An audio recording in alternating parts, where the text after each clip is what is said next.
tradition, we will have a closing prayer by Herbie Folsom. Then we will join hands, gather around the room, and have. Oh, I'm sorry. That's right. I'm sorry, Glendora. Thank you, Ruth. That's good. We haven't finished yet. But after that, then we will have a closing prayer by Herbie. Then we will stand up, join hands around the room, and then we will adjourn for the evening, and we will be done by 9:20, which is pretty good for us. So, all right. So, Glendora, why don't you come up and we've got a couple of minutes here and a few jokes. You're the treasurer? I'm going to follow the Exxon rule for public speaking. If you don't strike oil in 4 minutes, stop drilling. I regret to announce that this month's clairvoyance meeting has been canceled due to unforeseen circumstances. The lawyer said to the judge, I want a new trial on the basis of new evidence, and the judge says, what's the new evidence? And the lawyer says, I just found out my client has another $10,000.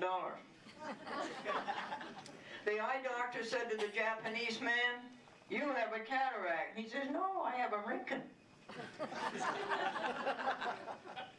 The famous author was asked, what do you consider your greatest work of fiction? And he said, my income tax form.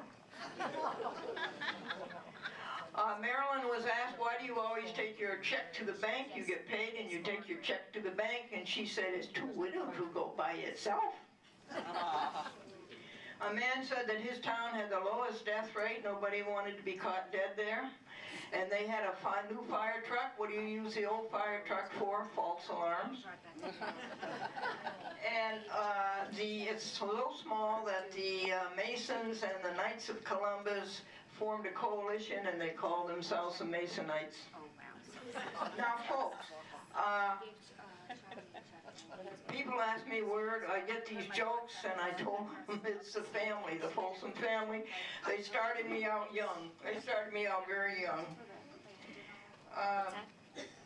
I went to the annual meeting this morning, and I want to tell you that it had a very happy ending. Everybody was glad when it was over.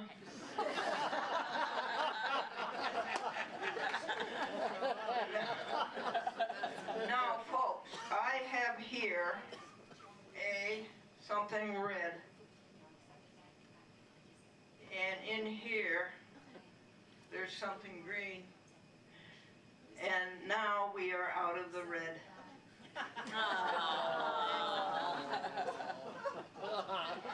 I have 4 nephews, Ralph Edward Folsom, Scott Richard Folsom, Stephen Richard Folsom, and John Roger Erskine Folsom, and you don't know how hard I pleaded with those boys to come to this reunion. No. So I'm going to do what you say, buy them a... How much is a membership? Today, $12. Okay, I'll do that. And one of my nephews, Ralph Edward Folsom, was a Maine State Trooper for 20 years, and he told me he was arresting Folsoms all the time. All right, we'll go on to tell you about the couple who got married so late in life that Medicare picked up 80% of the honeymoon. And you heard about the dentist who married the manicurist, and now they fight tooth and nail. And the patient says, hey doc, you haven't pulled the right tooth yet. And the dentist says, no, but I'm getting closer. And a man walked into the restaurant and he said, is the chef in? And the waitress says, no, he went out to eat. Now, finally, I want to tell you about the little old couple got summoned to court because she stole a can of peaches. And the judge says, well, how many peaches in the can? And she said, 6. He said, you are hereby summoned to 6 days in prison, 1 day for each peach. And the little old man says, well, could I say something? The judge says, be brief. And the little old man said, she also stole a can of peas.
5, 4, 3, 2, 1.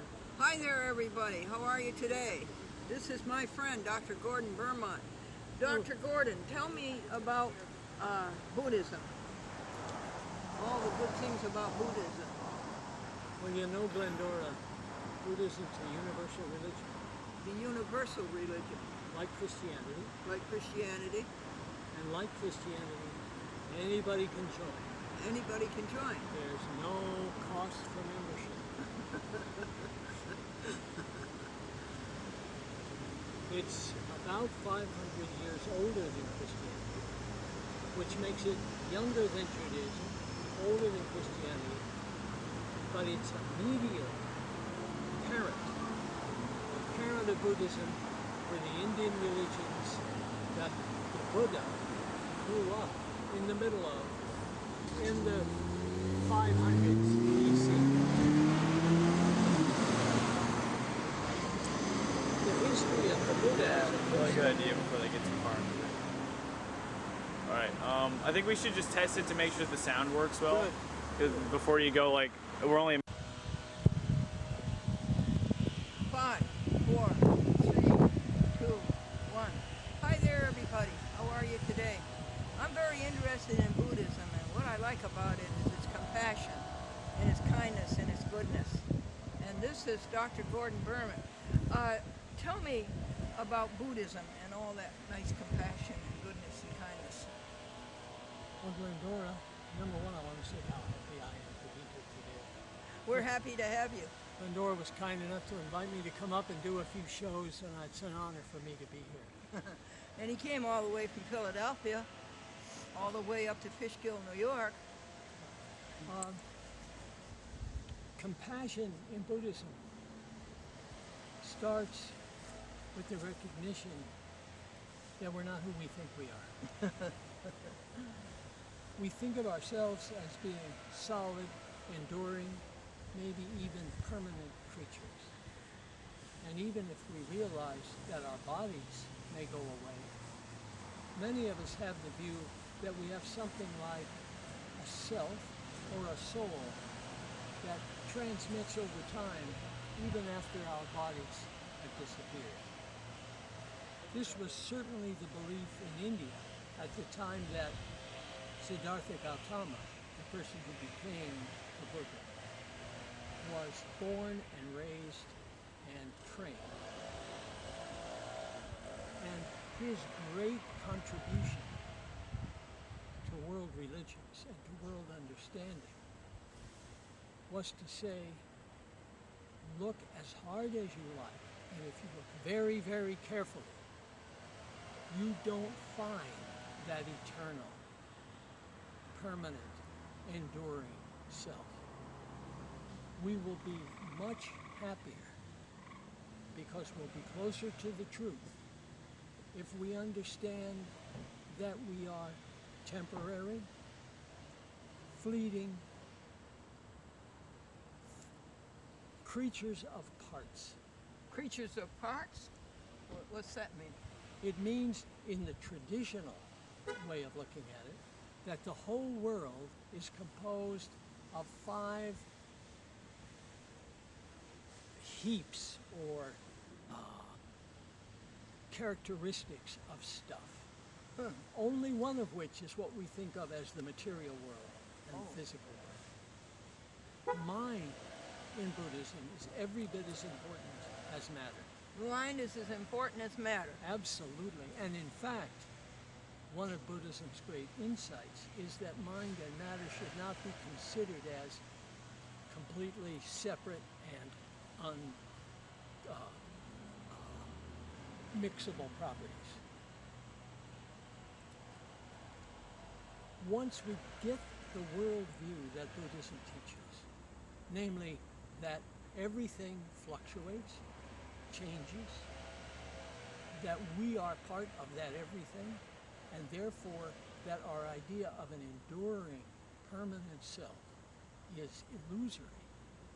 Yeah. And once we come to live in that reality, we become better at understanding something else, which is that we are therefore part of each other in a way that we could not have been if we were separate and continuous and permanently different individuals. So there's a flow in the universe. There's, A oneness? I don't want to quite say oneness, although you can. Oneness is fine.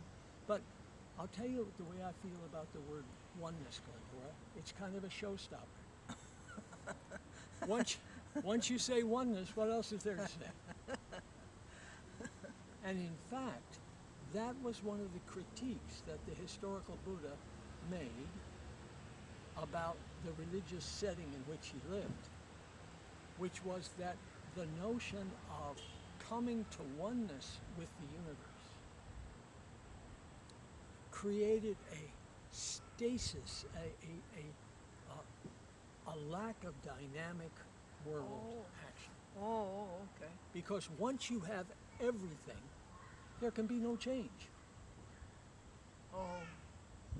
Oh, and his message was that everything changes. Everything changes Yeah. continuously. Now, Dr. Gordon, can you take off your glasses so we can see your nice blue eyes as you talk about Buddhism? Sorry for the dark glasses. You know, I was Well, not trying to be a movie star. And so that was it about change and That's this, right. Now, and once you grasp that, and once you understand that over history that's been true, and that at any Oh, instant yeah. that's true, Yes. then the borders between us, which seem to be so permanent and fixed, you stop there, I start here. This is my place, that's your place. Those distinctions soften, and we can soften in our appreciation of others.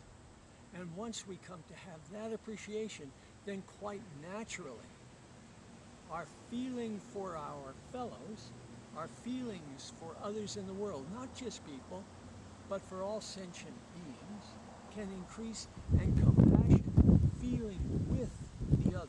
That's it. emerges. Don't you love it? And as I told you over the phone the other day, there's a meditation, and the first meditation is the meditation on love, in which your heart is so enlarged, it longs for the happiness of every living being. Yes. I love it. The word, there's a word in the original languages, metta, which means loving kindness. And there is a metta meditation, may all beings be happy. Yeah, oh, that's lovely. And then that spreads out. You can start by saying, may I be happy. May those I love be happy. May my enemies be happy. Oh, nice. May those whom I don't know at all be happy. I can feel the release already. Yes, yes. This is a religion of release. Oh, yeah? Absolutely. Because Of liberation, huh? liberation, Release. awakening, and a certain profound relaxation into the world Yeah. the way it is. Yes. Yeah.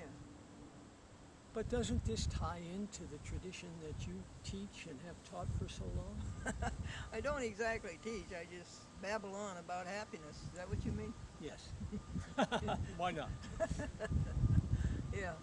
But well, I've heard you, I've seen many of your shows, and you talk about happiness being something not only that we can have, but that we must share. Oh, we got to, yeah. And that's more happiness. When you The share sharing. it. Yeah, when you share it. Oh, yeah. Why is that? Because of this thing you said, that we're really not separate. We are really I guess it's a continuum, a flow. I think so. Yeah. And you know, that can be thought of as an idea, but when it really takes wings is when it becomes a way of life. Can you give me an example? Well, people kid me a lot because I teach for a living of being academic, and I suppose I am academic. Excuse me. The definition for academic is not expected to produce a practical result. Well, I've had a lot of practice at that.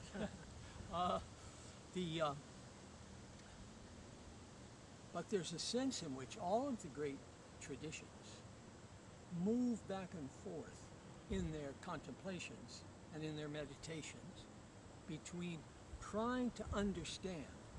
And when you try to understand, you need all the tools of all the cultures to understand with. You do? I think so. It couldn't hurt. That is to say, it doesn't hurt to do homework. I Is that antithetical to intuition? The intuitive grasping of this great truth? I happen to believe that the best intuition is the trained intuition. The what? Trained intuition. Trained intuition. You know, one of the famous baseball managers, Casey Stengel or Leo DeRocher, I don't know which one it was, said, "We make our own breaks." Oh, sure. So intuition, if intuition is natural to me, if it's not something I studied for or attempted, then in a way it's not mine, is it? It's a gift. If intuition is a gift, I can't take any pride in it. I can't take any pride in the necktie I got for Christmas. I mean, because it was just a gift. Now, what's our responsibility for valuable gifts? What's our responsibility for valuable gifts? Well, wait just a second.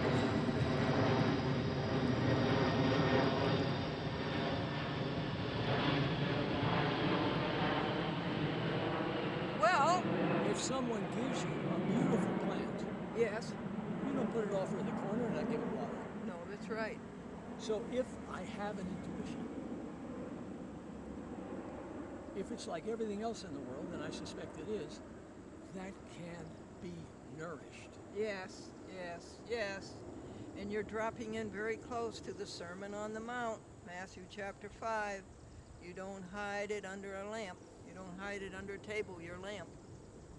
That's where Jesus is talking about the bushel. Don't hide your lamp under a bushel. Is Yeah, that? yeah, Yes, yeah. yes. And I guess it is.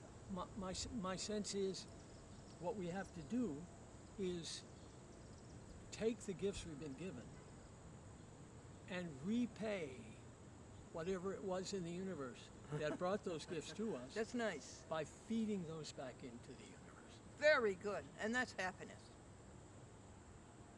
Is it, where is the happiness? Is the happiness, I didn't mean that's all a happiness. I mean that is a very happifying thing when you feed your gifts back into the universe that give it to you. you've made a new verb. Happifying. Chalk one up for Glendora. Happifying, I never heard it, but I'll use it. Can we, if we could, talk a bit about happiness. You know, I spend quite a bit of time at what's called the Positive Psychology Center at the University of Pennsylvania. Positive Psychology Center. Center, University of Pennsylvania in Philadelphia. Correct.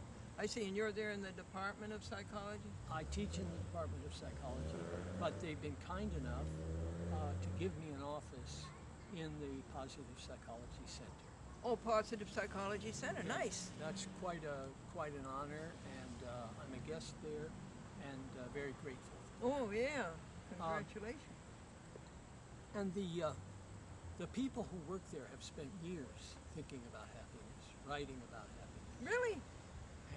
But now this is an academic setting, so as you might expect, they tend to try to be very organized about happiness. And right now, I'd say that happiness, according to this way of looking at it, has 5 parts. 5 parts of happiness. And I'm wondering how you would think about these 5 parts.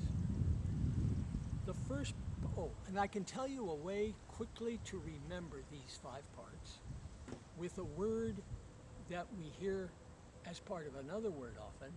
The word is PERMA. P-E-R-M-A. So you think of permanent, permafrost, whatever, PERMA. So now you take each of those letters and you see that each one stands for something that has to do with happiness. The first, P, is what we often think of as happiness. It's positive emotion. Positive emotion. Is the P in PERMA. And, Got it? and that's how you feel, what your mood is, what's the state of your gut. And we get that. That's the Albine area. That's the part we get pretty easily. The second, the E of happiness, is for engagement. Engagement. Being engaged, that's not what the young woman wants to be sure she's got the ring for. This is being in the world, actively engaged in useful work or useful activity. Being not removed or remote, distanced, but right there, engaged in the world. And P is positive what? Emotion. Positive emotion. And E is the engagement. Engagement. Right? Third, the R, very important, relationships. Yes. Man is not an island, No. nor woman. No. So, relationships, wholesome, deep relationships, not shallow or exploitative relationships, but relationships where we consider each other as it were, part of ourselves, following from this other theory, deepens our well-being. Well-being is the concept. Well-being is the large concept in which positive emotion, which we might have called happiness, plays just 1 out of 5 parts. Is that liking somebody? Loving somebody? Is that what it is? All of the above. All of the above. Respecting somebody, honoring somebody, So P is positive, emotion.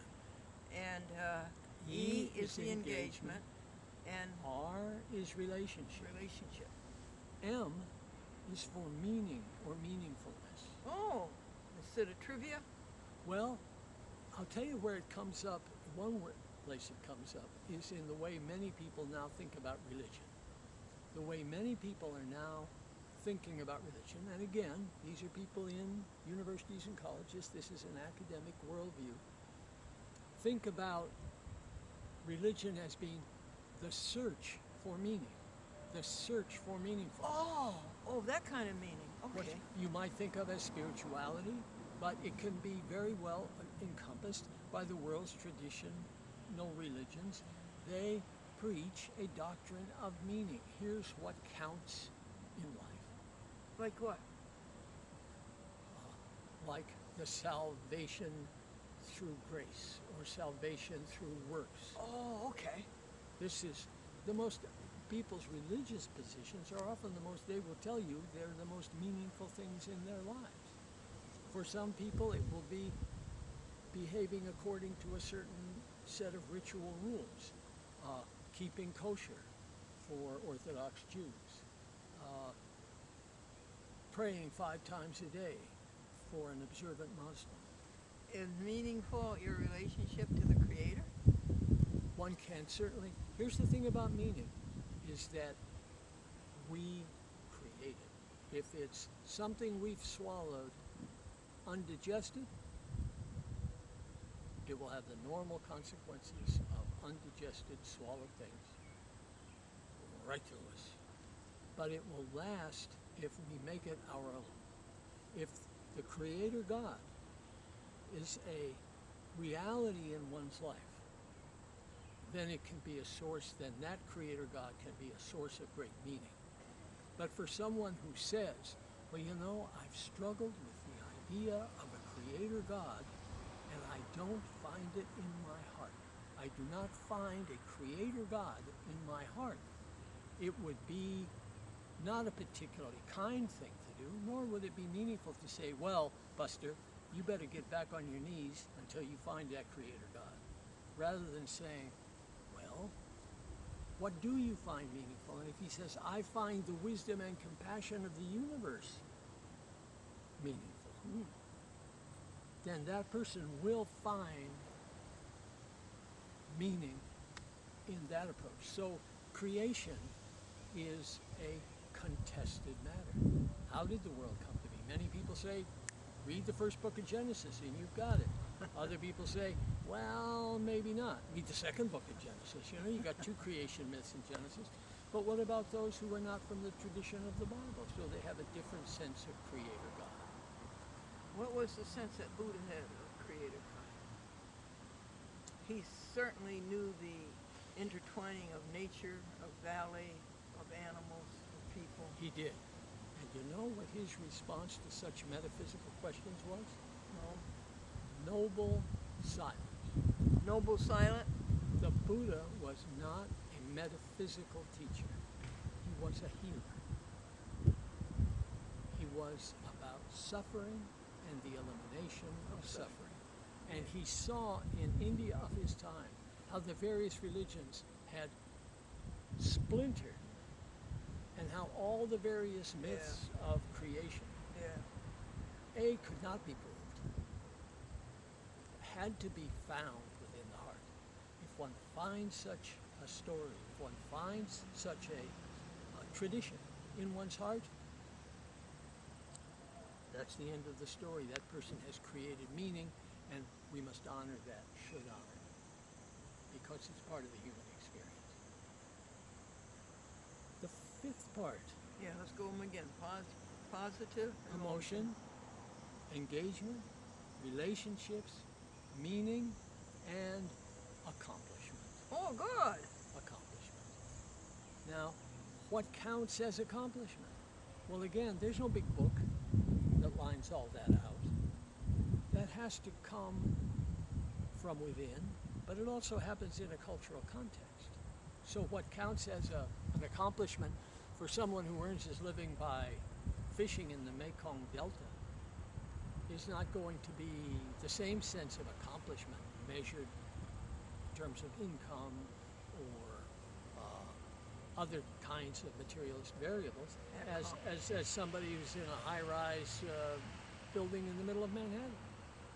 You know, folks, one of the first things I do in the morning is I make an account of what happened yesterday because Romans 13:12 says, for every one of us is to give an account of himself to God. That's okay. But then the next thing, what does God want accomplished with the energy that's flowing through this area today?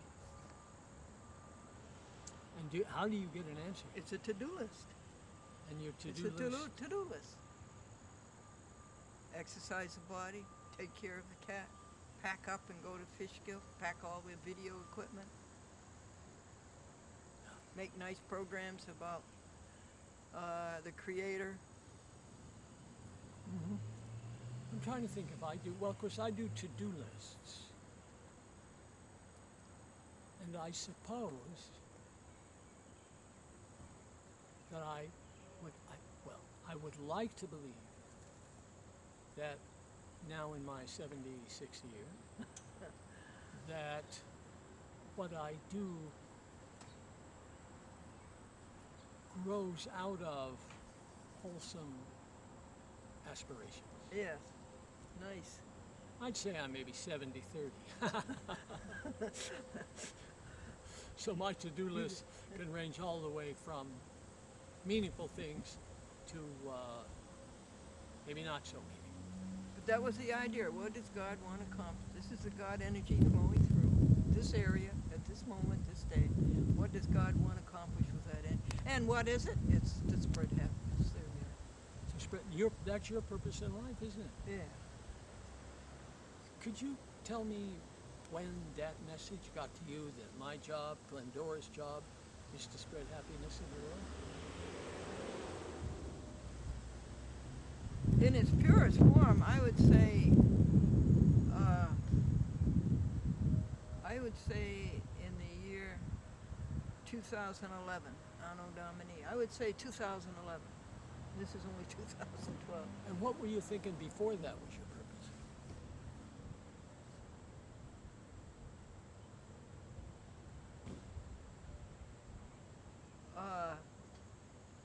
Well, I guess it was just a different form. It was just the ebullience and the joy and the spreading it and being it and helping people see that that's what it's all about, and getting away from the things that you mentioned, like anger and all those things that you mentioned. Desire, right? What were those other things you mentioned? Well, Craving. we got the 7 deadly sins after all in our tradition. Yeah, gluttony and avarice. What are they? Gluttony and avarice and... Oh my goodness. Now you're going to put me to a test. No, I don't know it either. Yeah, it's a midterm. Glendora's giving me a midterm. Summer school. Yeah, it's a summer school midterm. That's what we're out doing. So I would say that was it. It's just the joy of seeing people happy. And so then you formalized that and kind of made it into an expressed aspiration or an expressed goal. You think that's what happened? Well, I'm just describing what you said. Who knows what happened? Oh, I don't know why it happened, but that is what you do, right? That is Yeah. your purpose. I guess so. Would you say, and I'm asking this isn't a loaded question, but I have a reason for asking it. Would you say, as you look at your life's work now, that you're being pushed by the past or pulled by the future? How about both? Can you say more? No.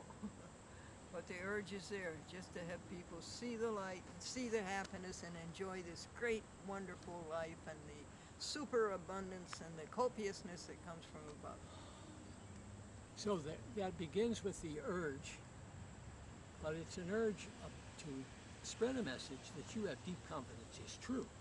What's that? You have confidence that this message about copiousness and the fullness and all the gifts that we're good, that when you do go out and spread it, there's no doubt in your mind that you're telling the truth.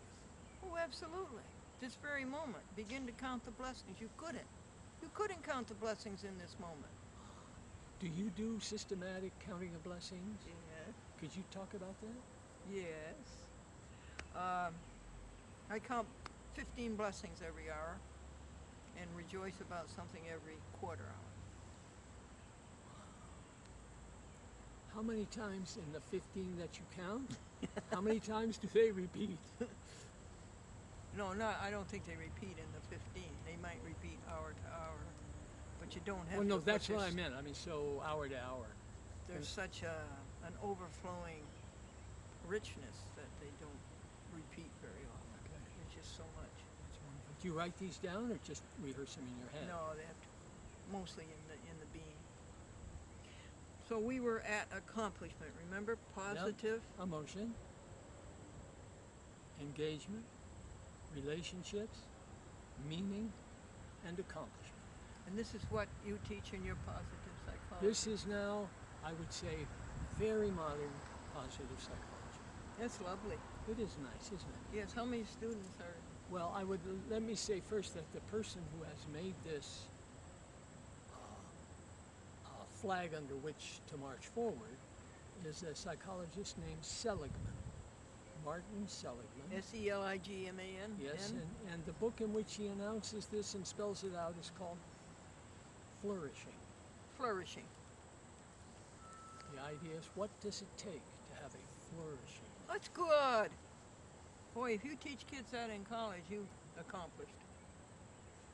If they come out knowing that and practicing it, you have accomplished. Well, not my work, I assure you. Not my work. Well, what we say, of course, it's to the glory of God. And that's what Christ said, you know. He said, you go out and do these things, you do the good work. It's not to your glory, but it's because people can see how great God is. You know, that theme, I think, with a little bit of homework, could be shown to be present in every major religious tradition. Really? Yeah. Yeah. Let me give you the example that just jumped to mind. In the Hindu tradition, spelled out in the Bhagavad Gita, for example, is the notion of what has come to be called karma yoga. a form of practice. And karma yoga is action yoga. Maybe sometime we can talk a bit about karma. Tell the people about it. Karma is a much understood phrase, and we won't try to dig too deeply into that right now. But just for shorthand, think of karma not as fate, which is what people often do. Karma means action. It means intentional action going forward. That's the way to understand karma. So if you understand karma that way, then you say, well, what is the practice of action? What does it mean to have a karma yoga, a deep spiritual practice that is based in action? The key to it is that you are vigorous and strong, moral and active, and your actions are done without concern for their benefit to yourself. That's nice. That's karma yoga. Say it again. Karma yoga means being active, vigorous, strong, and moral, and behaving in a way without concern for the consequences for yourself, and in particular, the material consequences. That's selflessness. Yes, it is, Glendora. That's exactly what it is. And that's what Jesus was talking about. That's right. If you follow me, you must leave self behind.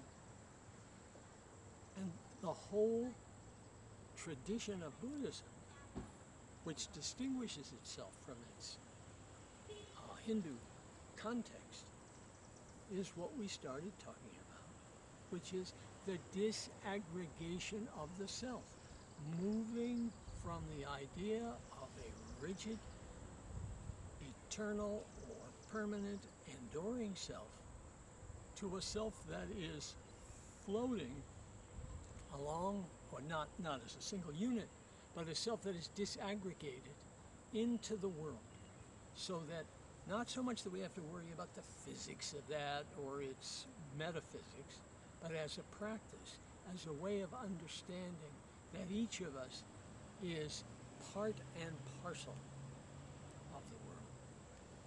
We have our boundaries, our skin boundaries, our social boundaries, our psychological boundaries are much less fixed than we imagine they are. How do you do this de-aggregation? How do you do it? Well, Tell me how you do it. I want to do it.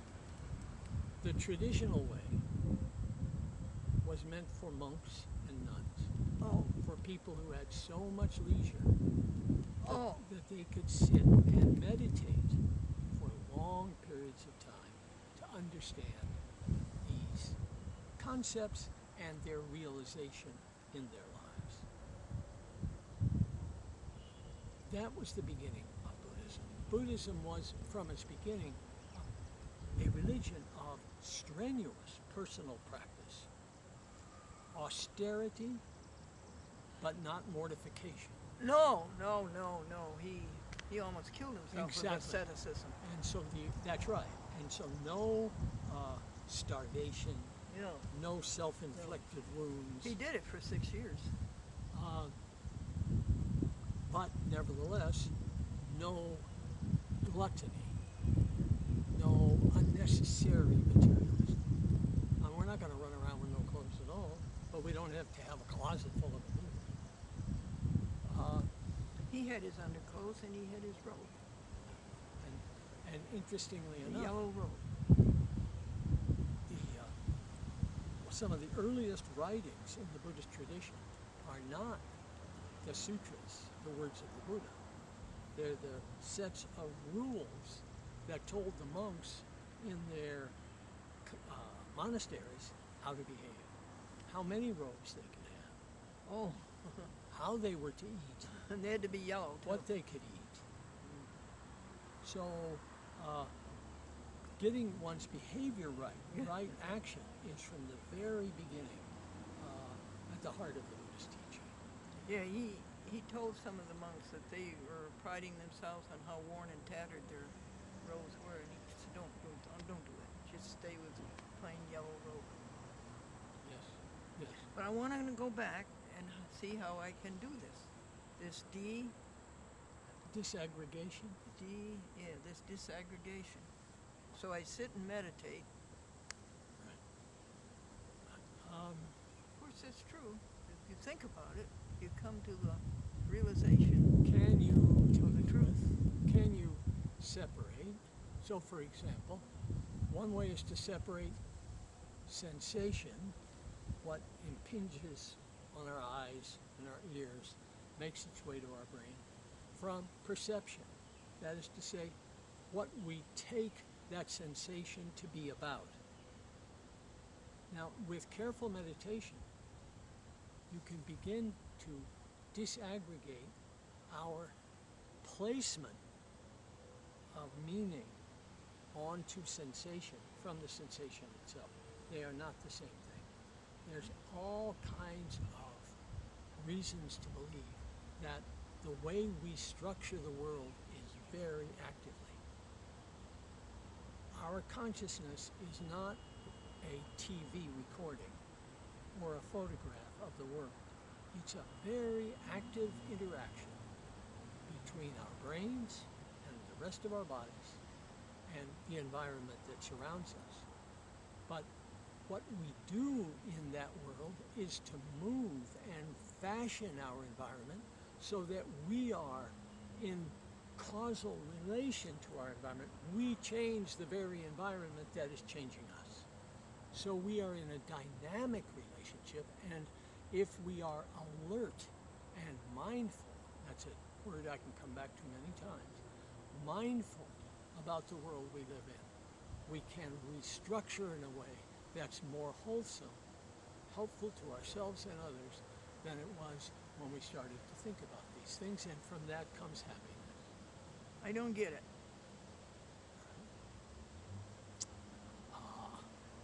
Will you get it? All right, you're sitting there and I don't get it. a fly goes by. A fly? A fly and lands on your stuff. Now, you could just kill the fly. Oh no. Well, okay, we'll come back to But exactly why not. But Ask him to move on. yeah, or you might move. Uh-huh. What have you done? You've changed your environment. It's obvious. I'm not saying anything all that.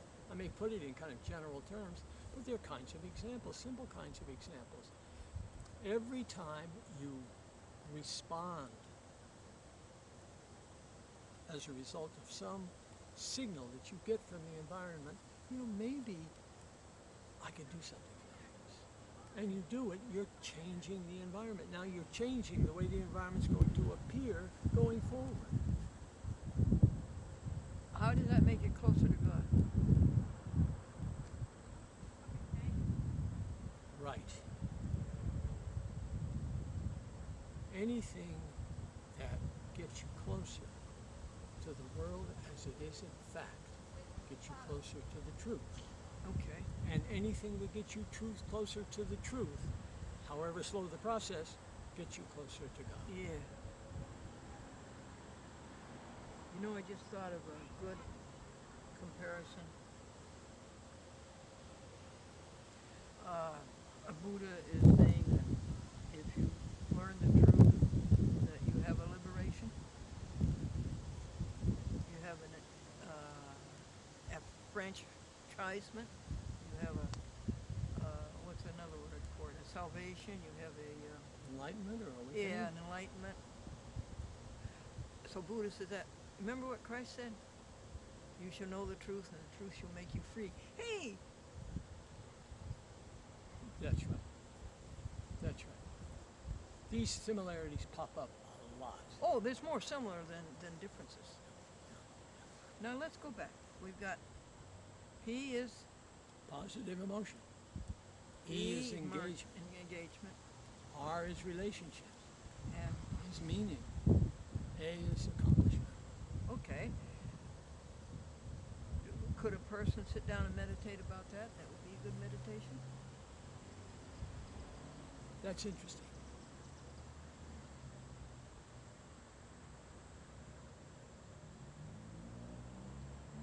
Yes. I don't know why not. Particularly if the person took it out of the head and moved it into the heart. That's the direction that we want to go. Can you do that for us right now? Let's take the first one. Positive emotion out of the head and into the heart. Yeah.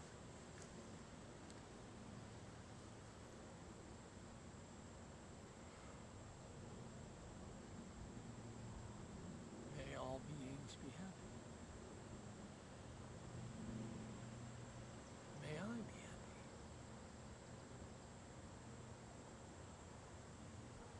If I find happiness in my heart and share it, I've changed the world. You get an A. Good. It's been a long time since I got an A. Did you give out any A's this semester? Oh yeah, yeah. You did? Yes. You're We- an easy marker. No, I have very smart students. You do? And yes, you know, do you want to talk about education? Doesn't make a lot of people happy. There are two problems right now going on in that world that are related to grades. One is that at very high-ranked schools, students come in quite well prepared relative to say the way they came in 15 or 20 years ago. Oh, really? Now, what is supposed to happen now to grades? What's supposed to happen now to grades? If you have a highly select student body Highly select student body. that were chosen after, rigorous examination of their high school performance and how they did on the SAT, Wow. and the letters of recommendation that they get, Wow. and interviews, Yeah. and you really pick very carefully. Should you now have in your classes a distribution of grades that is the same distribution of grades you would have at a place where there's been no pre-selection Oh, and yeah. it's just anybody gets in? Yeah. Doesn't make sense. Why? Well, for example, let's say you want to go to law school 4 years after you go to college. And the law school examiners are going to look at your college transcript. And they may not understand the difference between this place and that place. A C at some places means you know as much and behaved as well as somebody that got an A Wow. someplace Sure. else. Sure. So there's a serious problem of grading too harshly out of some kind of machismo of competitive grading in colleges. I refuse to participate in that. You do? Yes, Yeah. I do. Yeah. On the other hand,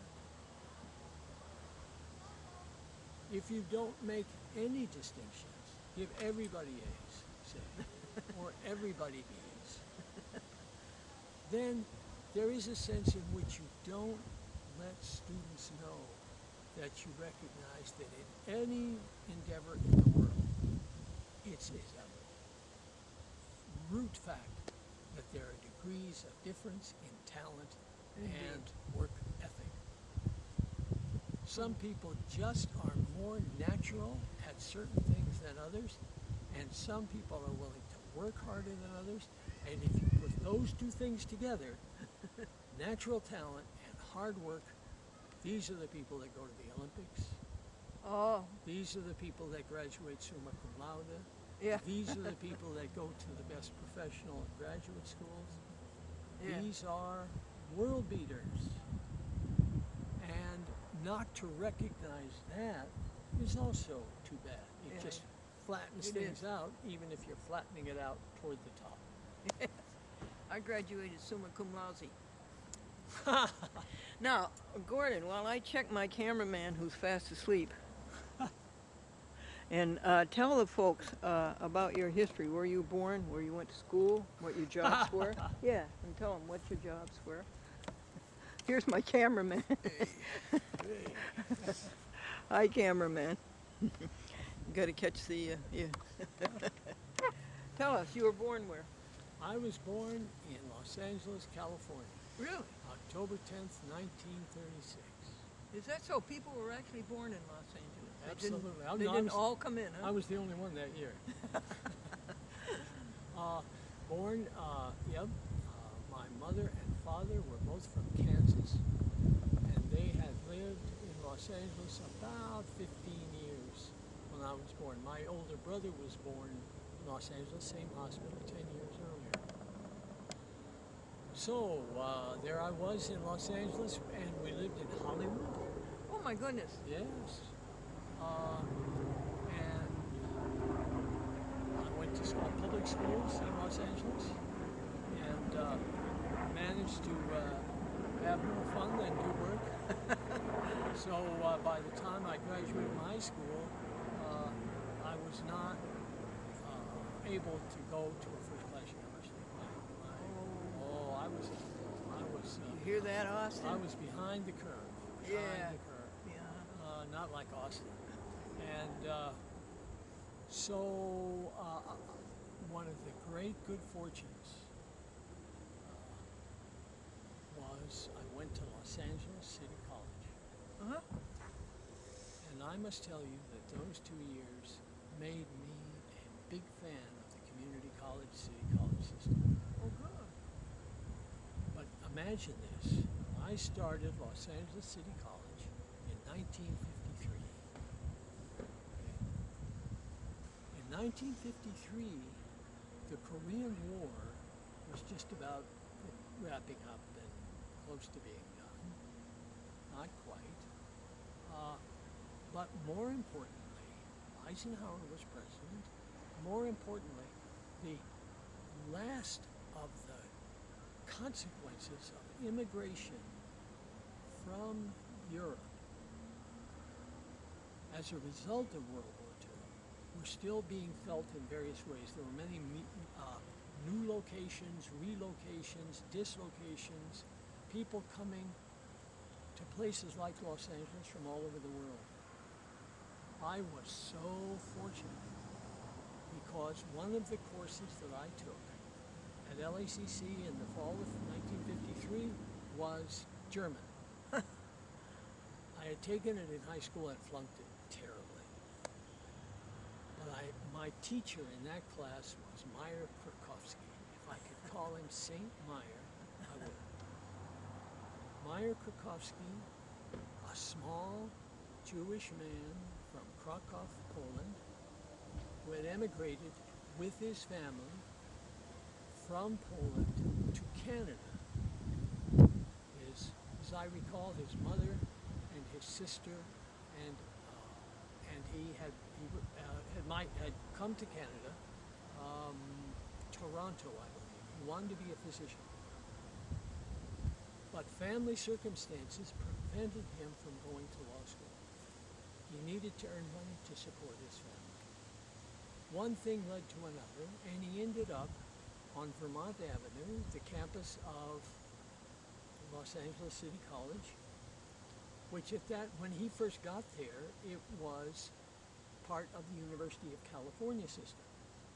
Shortly thereafter, it became a 2-year community college. As UCLA moved, he stayed, and for more than 40 years, he taught German 15 hours a week. Never getting bored, always reinvigorating that subject. In my class were people who were there because of the consequences of World War II. Oh, yes. There was a Jewish girl who had escaped from Austria Yeah. and ended up in Hollywood, preparing now to study and go to college and then to go to Israel. There was a Lithuanian girl who came to LACC. There was a Lithuanian community building in Los Angeles. Now listen to this. I never would have imagined this. World War II created a situation so that for some people, it was safer to migrate into Nazi Germany than to await the occupation of the Russians. The Russians were more dangerous Yeah, I heard. for some Lithuanians Yeah, than I the heard Germans that. were. Yeah, I heard that. This girl had lost several members of her immediate family. Yeah. She and her mother and one or two grandparents, I've lost track, lived in the shower room of a German stadium for 18 months My goodness. with a bunch of others. My goodness. They finally got out of Germany and made their way to Los Angeles, and she started LACC. No. There were other people. There was a Japanese American who had been interred with his family in one of the internment camps, the Oh. way we interred all the Japanese Americans, a great dark blot of American history. Indeed. A wonderful fellow. He ended up going to. The point is, all of these things had happened not so many years before. And here I was, kind of dumb and unstudied and ignorant in the ways of the world. And I was surrounded by all these people who had lived with experiences I Yes. could never imagine, Yes. with this gifted, sainted teacher. And we stayed together as a class for 2 years. I took 5 classes from him. And it was really the beginning of my life as someone who Oh. takes intellectual life Oh, it seriously. just sort of turns you on, huh? Absolutely. Yes, yes. And so from hence you went, 2 years at LACC, yeah, went into UCLA, you did. yes, Uh-huh. and majored in psychology. I'd majored in psychology Did you hear that? at Austin's going to major in psychology. at LACC, and 2 years later, I graduated. And I had told my father when I started college that I would get a PhD in psychology. You did? Yeah, it wasn't my first choice. My first choice was the theater. I said, I want to go into the theater. I'd done very well with the theater in high school. That's about all. And he said, whoa, how will you eat? He meant from that day forward, if I decided. He was not going to support me. My mother had died, and he'd made a pledge to her that he would make sure I didn't go off too far off. He was having a hard time, but my second choice was I would major in German. Oh, Same question. No, not satisfactory. So I kind of liked my psychology class in my first semester, so I said, well, maybe I'll get a PhD in psychology. He said, okay. So when I graduated from UCLA, I applied to a couple of graduate schools. I got in at Harvard, and I went to wow, Harvard for you had to graduate have good school. grades. And 4 years later, I had a PhD from psychology at Harvard, and PhD is piled higher and deeper. it is all the time, all the time. So then I stayed at Harvard for a year and studied biology. And then, You did? Gosh, that's a lot of money. I didn't have money, and I didn't need it for that. Long story. But A long story, okay. I mean, it's an interesting story, but I'm sure the audience has other concerns. So then I went to Berkeley for 2 years Wow. and did research. Wonderful time. And from Berkeley, I was hired as a regular faculty member at the University of California at Davis. Oh, at Davis, huh? Yeah. And was promoted there into a tenured position in 1968. Ooh. But already I knew that the work I was doing was not so satisfying, and I needed to change it. Remember, these were the 60s in Northern California. So the world was coming apart at the seams, if you'll recall. Students were rioting here, there, and everywhere. Hells Angels were going back and forth. Hells Angels were fighting the Black Panthers in Oakland. Timothy Leary and others were advocating, turn on, tune in, and drop out. Buddhism was everywhere in kind of post-Beat Generation way. Jack Kerouac, Allen Ginsberg. There was a lot of cultural ferment. I loved all that, and I was right in the middle of all of it. But I was also married, and at that time had 2 children. An opportunity came to move to Seattle, which was a job that you could only dream of. I had carte blanche at a very nice research institute and a teaching position at the University of Washington. Wow. So I took that, and I had been doing animal behavior and physiological psychology, killing a lot of animals and cutting up their brains. And Boo. yeah, boo. And finally, I decided I didn't want to do that anymore. So went to Seattle and spent 7 years there. Lost my marriage in that process, which was sad because I had 3 kids. And 2 of them stayed with me. And then in 1976, the kids and I moved across the country, and where I moved to Washington, D.C., and became the first psychologist hired by the federal court system, your favorite people. Really? Really, huh? Yeah, 1976. So I thought, well, I'll do this for 4 or 5 years and go back to academic life. That's what I really like. But this was good. I got my kids closer together. My wife was living in Chapel Hill, North Carolina, ex-wife, living in Chapel Hill with my 3rd child. Well, I keep the kids close together, and this is a good job, and see how it all works out. 21 years later, I woke up and said, I can retire.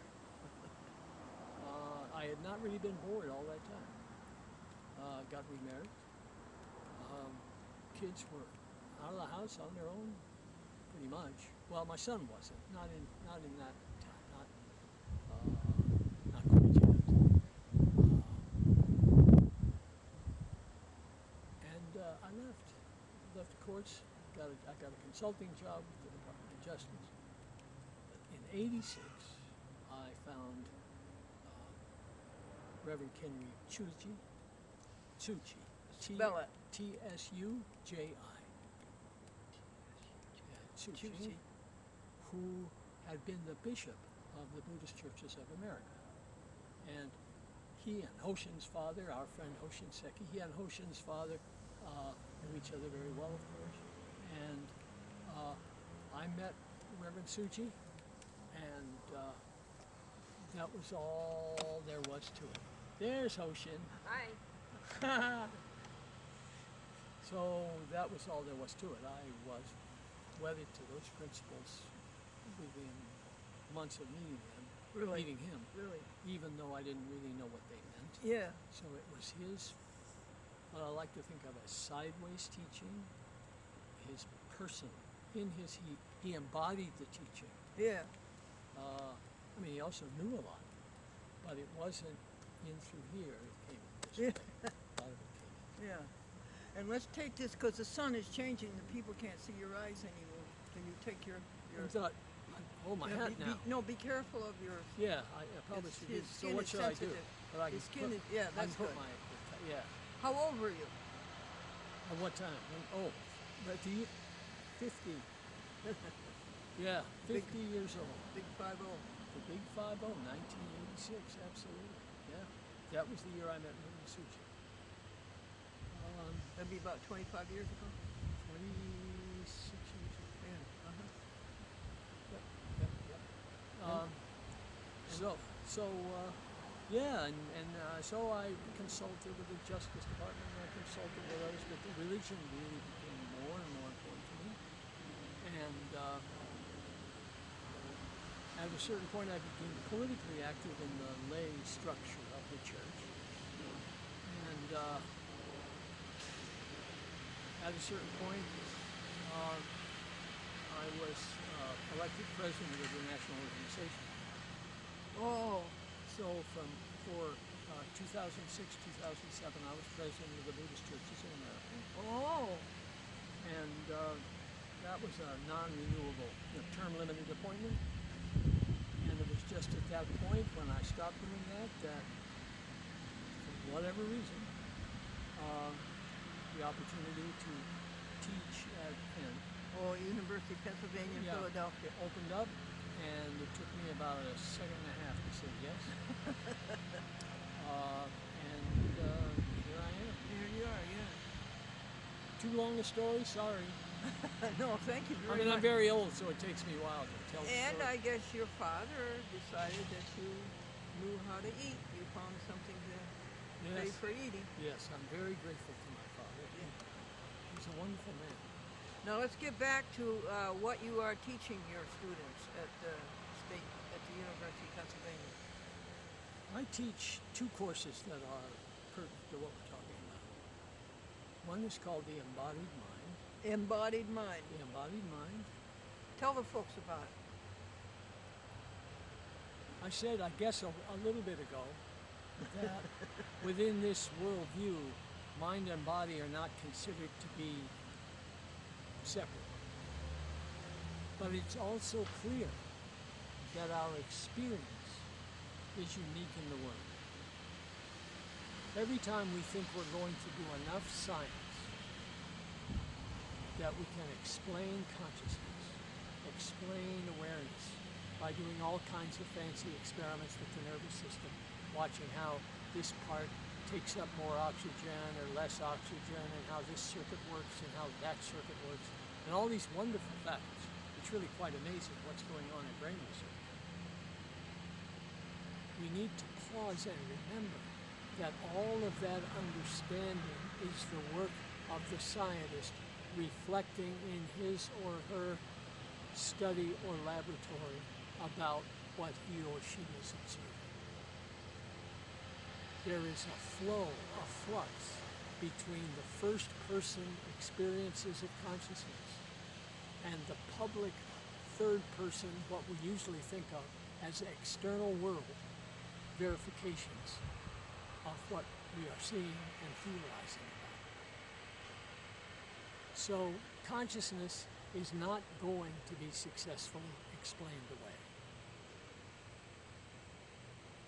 Whatever else we are, we're neither zombies nor robots, nor are we digital computers. The idea that the brain or the mind is a digital computer is long gone. Which isn't to say that digital computers can't be used for many, many wonderful things. To simulate brains and perhaps simulate minds. But digital computers can also simulate earthquakes. But you don't think that an earthquake is a digital computer.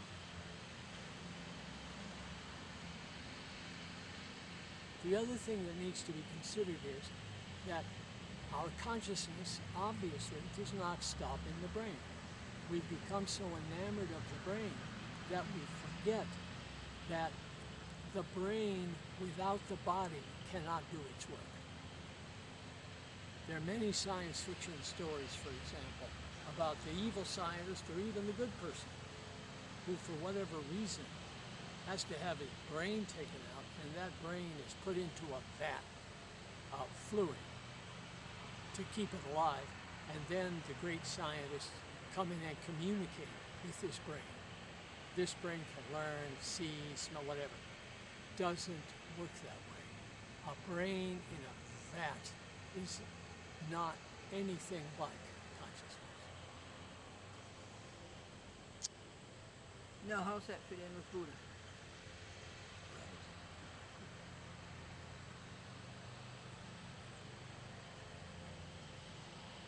The connection is in this sense of flow between parts of the world that we thought were separate and are not.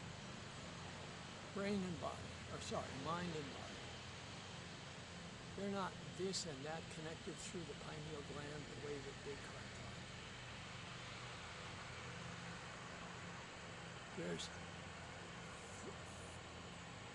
the nature of causality is not, the model for causality should not be billiard balls on the table being struck. The better we remember, the better thing to remember, something you will, because you're a physicist, is Newton's second law, that for every action there is an equal and opposite That's reaction. the third law. Third law. Oops. See, she's the physicist. So, the notion that everything creates its consequence, Yeah. and that push and pull of cause and effect, so that if I cause something, that effect itself is a cause, and some of that cause is going to come back to me. Yeah. Some of it is not. It's going to flow out into the world. Yeah. So that is absolutely consistent with the theory of causality, well, I should say the teaching of causality, as Shakyamuni Buddha taught it over 45 years of teaching, wandering around North India. I mean, verbatim, that's his teaching. Tell me what he said. He said, to begin with, that we shouldn't think of life and the world as an arrow, the way we do in the West. Time's arrow going forward forever, not reversible. We should think of it, or them, as a wheel. So the metaphor for the universe, the model of the universe, in Asia, in many Asian traditions, and certainly in Indian traditions, is of the universe as a wheel, and of our lives as one.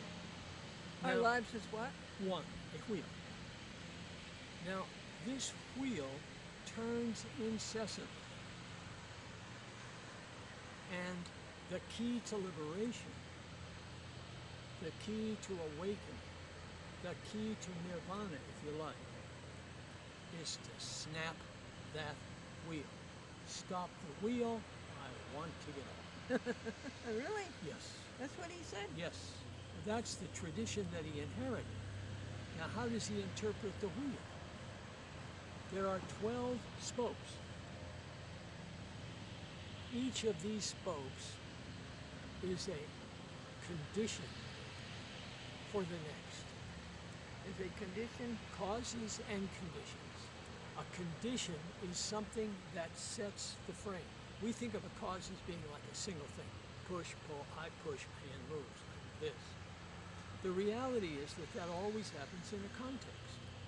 The conditions are all the other, we would say in the scientific world, the other variables that are out there that condition, that moderate, mediate, influence the activity that we might think of as having only one cause. The one to start with in the Buddhist teaching, and now remember, the physical world and the psychological world in this worldview are not the same. So I might mix physical categories and what we would think of as psychological or mental categories. It happens in that era, and it's a very wise thing to do, although they made it too literal. And where does it start? It starts with our primal ignorance. Our primal what? Ignorance. Ignorance is the prime condition of life. What are we ignorant of? And one of the things we're ignorant of is this very wheel. So one of the teachings is to try to, teach us about the spokes of this wheel. From ignorance, we can go through a set of stages that include all of the facts about the physical world as we know them. We can, but though the physical world, the world as we come in our ignorance to understand it, is illusory. It's illusory. And the nature of the illusion, the nature of that illusion is that we are this enduring self or soul that goes on for a long period of time Permanent, without yeah. change. Uh-huh. Permanence. Yeah. Permanence is an illusion. That illusion is fostered by our ignorance. But then we create whole cultural worlds in our lives that support that and are based on that and can lead our children and others to believe that things are true that are basically false. And so this is what Buddha realized that was wrong. Absolutely, absolutely. And the key spoke there is craving. Craving, Craving suffering, that leads to grasping. and that leads to suffering. Absolutely, it leads to suffering. And who's at the hub of the wheel? What's at the hub of the wheel?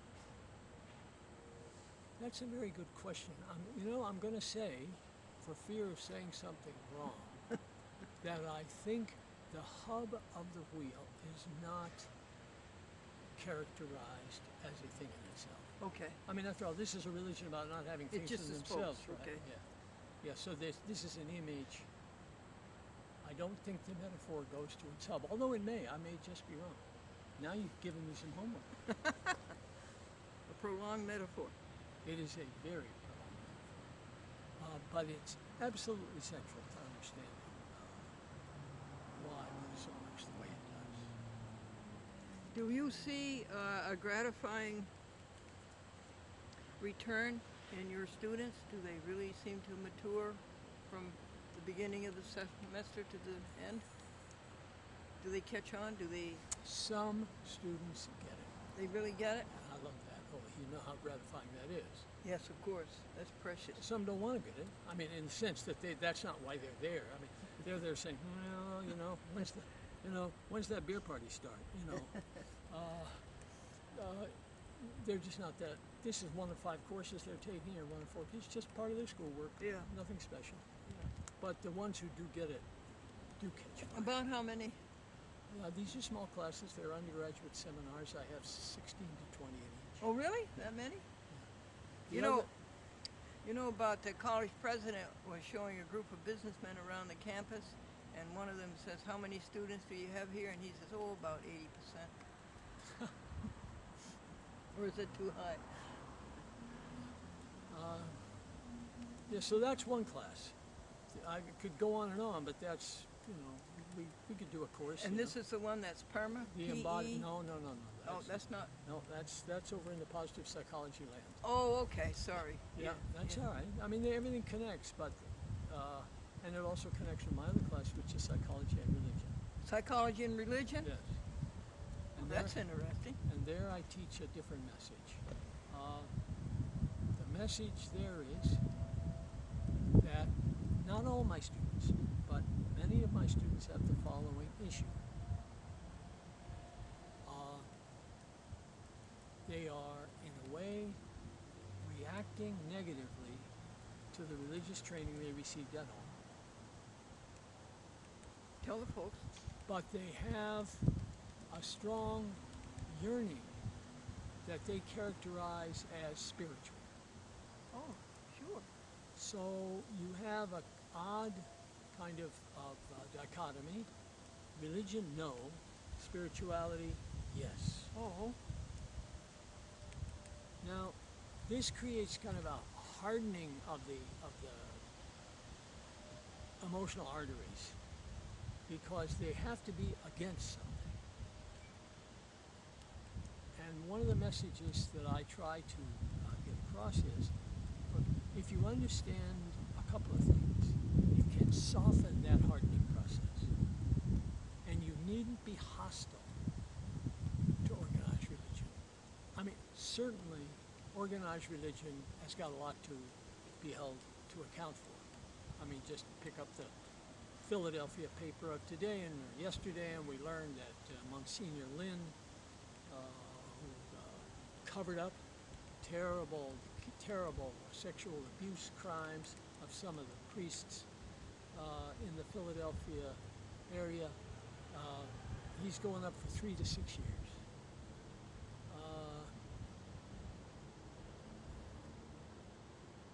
I mean, you go on and on and on. I mean, anybody enough. who wants to find That's enough. anybody who wants to find reason to criticize organized religion can do it. But it's all too easy to miss the other side of the coin. It's all too easy to realize that to forget that for centuries, the Church, Catholic Church, Roman Catholic Church, saw its job as supporting science, because through science one could discover God's handiwork. Isaac Newton was not a Catholic, but Isaac Newton took his job to be to work to explore nature for the greater glory of God. Nice. There is, at this level, no conflict between science and religion. There should not be seen. There certainly is no conflict between physics and religion if physics is properly understood as how physicists go about their work. If you think of physics as being some overarching materials philosophy, then when you put that philosophy head to head with a theory of creation that is not the current fashion in the Big Bang Theory.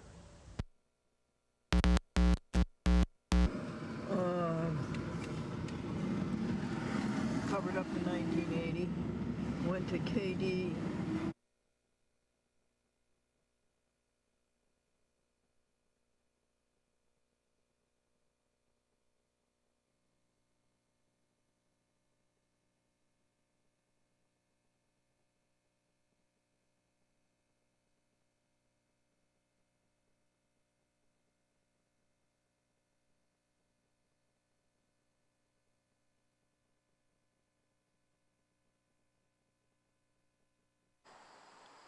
Folks, you have heard about paradise, haven't you? You've heard about the Garden of Eden, haven't you? Well, I'm going to take you there. Have you ever been there? Well, I am taking you there. I am taking you there. Here it is.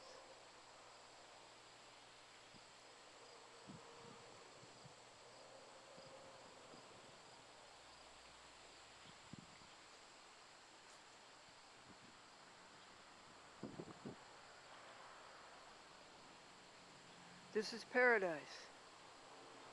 You are welcome.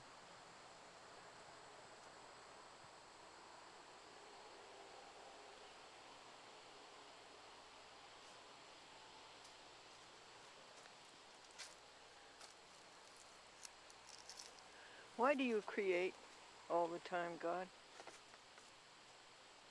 Why do you never stop creating varieties? Why do you never stop creating myriads, members of the same species? Why do you create so many different species?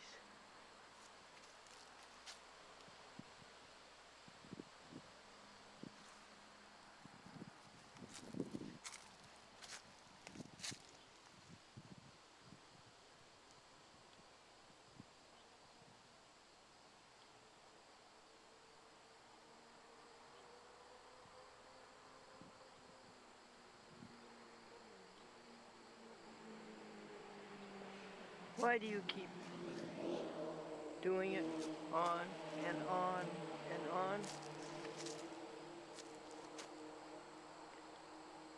I think it's because you like to create, and because we are some of you, just as we enjoy creating, you enjoy creating. And we love what we create. We love it. We love to be with it. We love to be in its company. And so you love to be in the company of what you create. And you never stop creating. And I ask you, have you created greater beings than we? Nicer beings? Smarter beings who can understand your work? Indeed, God, you have the physicists running around in circles. They just cannot figure it out. They spend half of their time talking about what they don't know. In fact, 3/4 of their time of what they don't know, and 1/4 of their time of what they do know.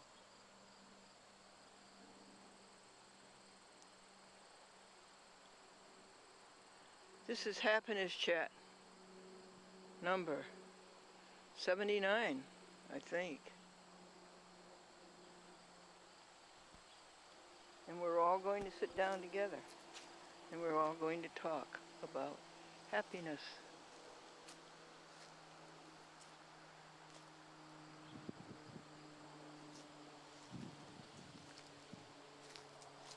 How old is this weeping willow? How old is it to attain a stature so great?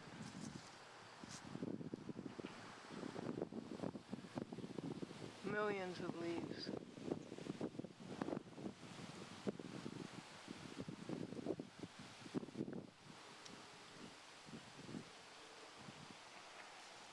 And this tree, which grows the mushrooms.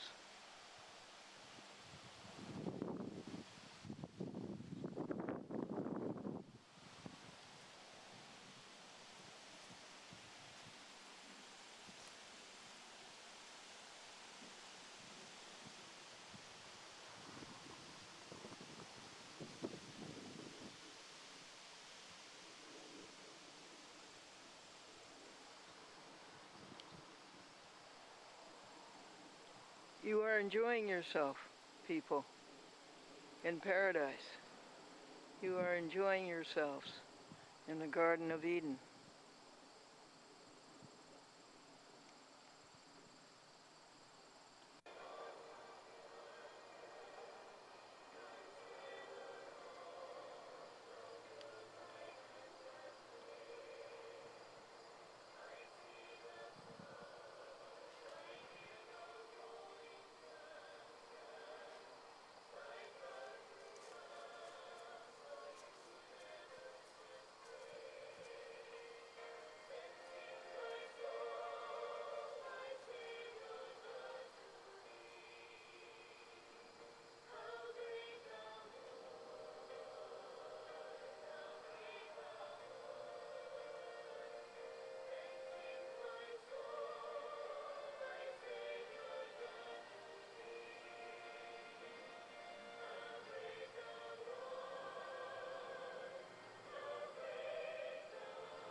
So won't you sit, please, in paradise?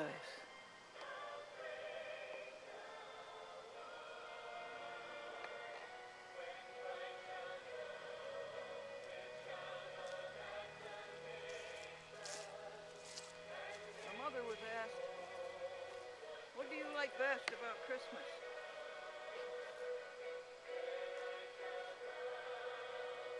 Well, I like best seeing the children hang up their stockings. A year goes by before they hang up anything else.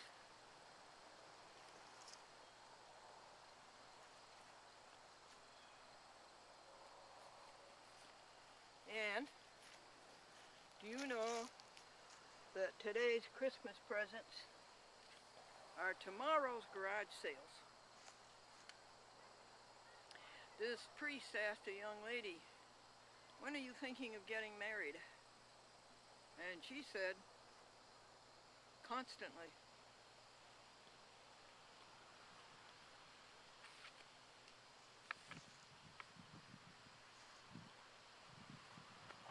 The man had been married 25 years, and he wanted to give his wife a bouquet of flowers. And here she is, working hard in the hot kitchen over the hot stove, with a sink piled high with dishes to wash, And he says to her, he wants to give her this bouquet of flowers, and he says to her, honey, what's your favorite flower? And the tired housewife said, Pillsbury.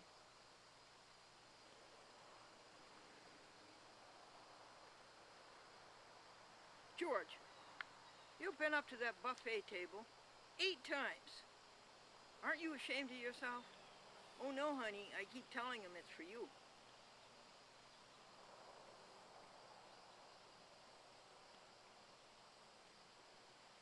And you heard about the couple who got married so late in life that Medicare picked up 80% of the honeymoon?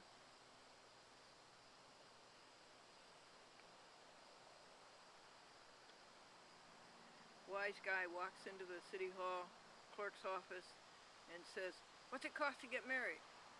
And she said, $40 for the license and 1 paycheck every week the rest of your life.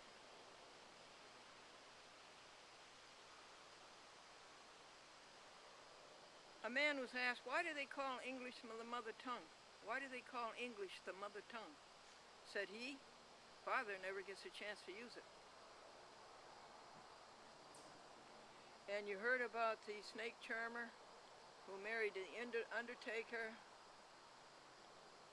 and their towels are marked hiss and hearse. Why does a man keep playing his wedding videotape backwards? So he can see himself walk out of church a free man.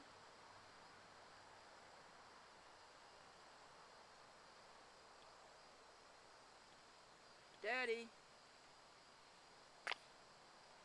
is the husband the boss of the house? No, son. The husband houses the boss. A man called the hospital and he says, I'm inquiring as to the condition of Charles Patterson. And the nurse says, well, Mr. Patterson had a good night's sleep. He's resting comfortably today. And we think tomorrow, he's going to be discharged. Who's calling? And the man said, Charles Patterson. The doctor doesn't tell me anything.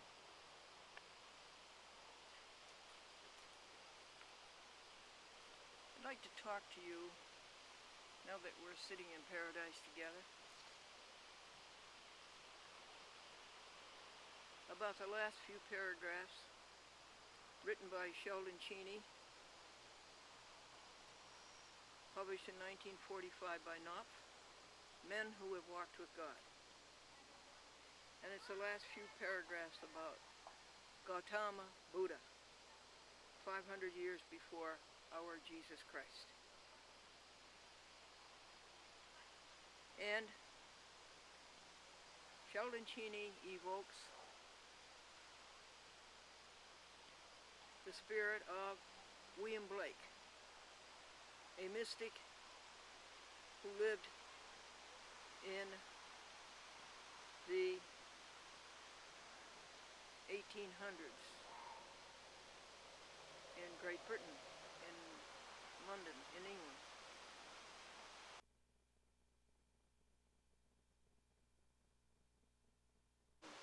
London, in England.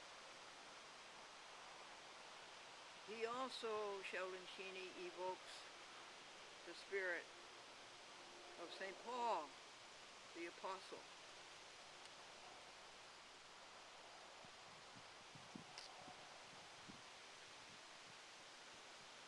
And these are very powerful words that will help you greatly. Says Sheldon Cheney, with these 3 religious mystics, 2 Christian and 1 the founder of Buddhism, there is infinitely more of identity than of difference. When Blake, the Christian, cries, annihilate the selfhood in me. What? Annihilate the selfhood in me.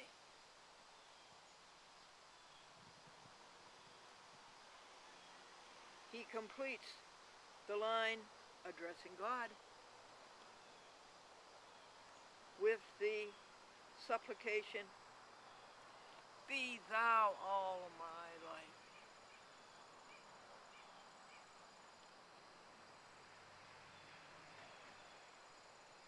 Says Chini, annihilate myself so that I may disappear in thee.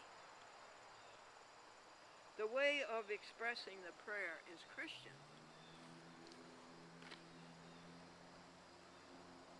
But substitute the word nirvana for thee, i.e. for God. And the sentence appears a paraphrase of a dozen statements from the sermons of the Buddha. I agree. Are you upset that I agree? I agree that there is infinitely more of identity than of difference. The burning away is identical. Cleanse, purify, absterge, cleanse by wiping. Sense cravings, desire, lust.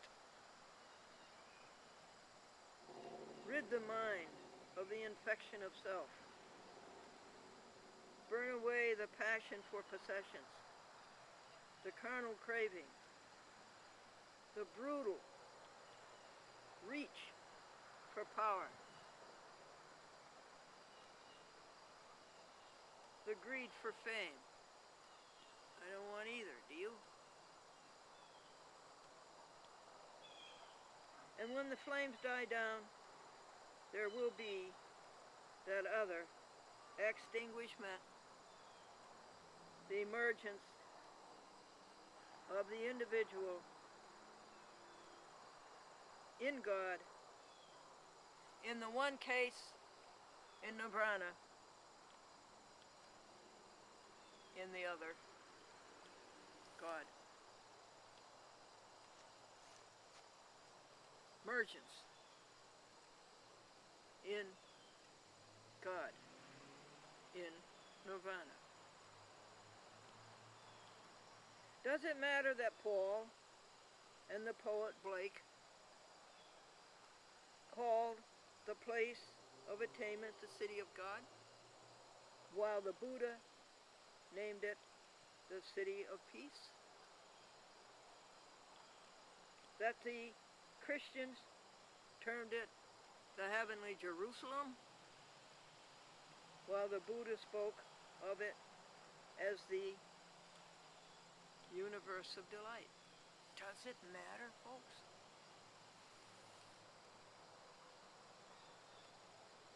The Blessed Buddha was one in an unending line of seers who have cried down through the ages the sense-ridden, self-infected, mortal existence, who have celebrated as the highest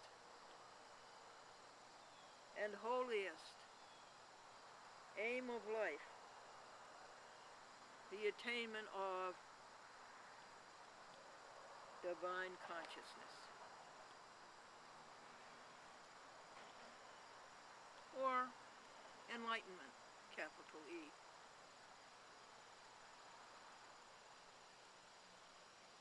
Or spiritual rapture. The way, and that's quote unquote, is by the fires of purgation, and the end is immersion or absorption in nirvana, or in what? In God.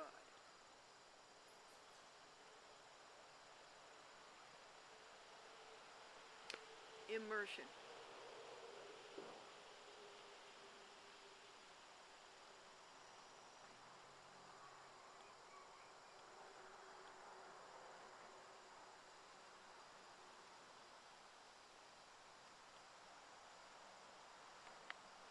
folks, I can give you 4 things to meditate about. Oh, why is it so important to meditate? Well, it'll put you on a higher plane, put you closer to God. You think it's fun to associate with wealthy people? Hey, listen, God has more wealth than all of us. You think it's fun to associate with people in power? Hey, who's got the most power? Exponentially, who has the most power? Minuscule. That other kind of power at parties.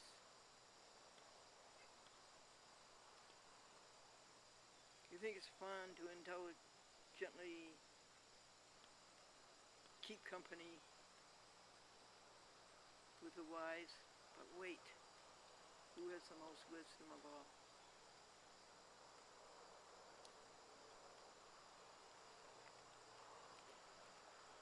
So, meditation is immersion, engrossed, absorption, preoccupation, prepossession. It is. So I'll give you these things to both of us, things to meditate. One is meditation about love, in which your heart becomes so enlarged it longs for the happiness of every living being. Boy, do I long for that. And Jesus Christ said in Matthew 5,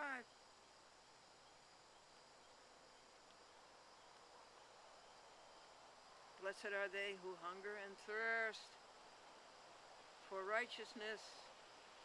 For what? They will be fulfilled. I hunger and thirst for righteousness for all people and for all animals and for all creation.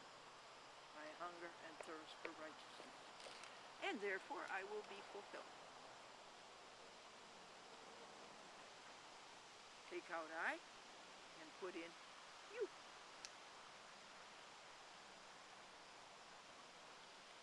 Second meditation is upon joy.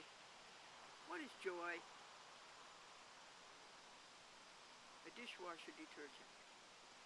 Joy is happiness. Joy is exhilaration. Joy is ecstasy.